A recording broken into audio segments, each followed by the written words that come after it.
नसीर।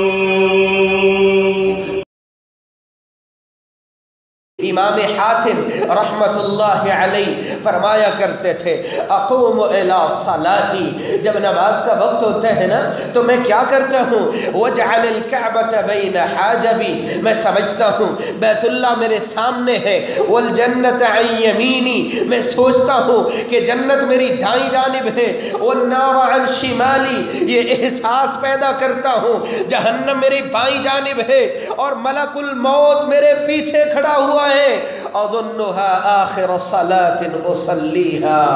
और ऐसा समझता हूँ कि शायद कि ये जिंदगी की आखिरी नमाज हो।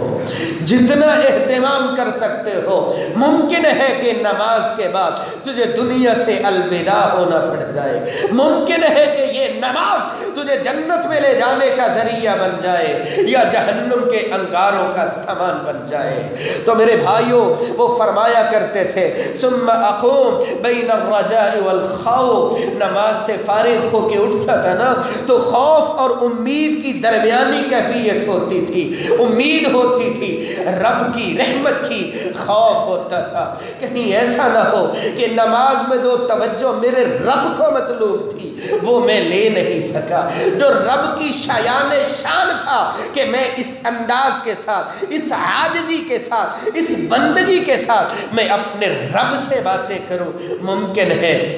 मैंने वो अंदाज ना अपनाया हो। ईमान वाले रब से डरा करते हैं और रब की रहमत की उम्मीद रखा करते हैं। यदऊन रब्बहुम खौफन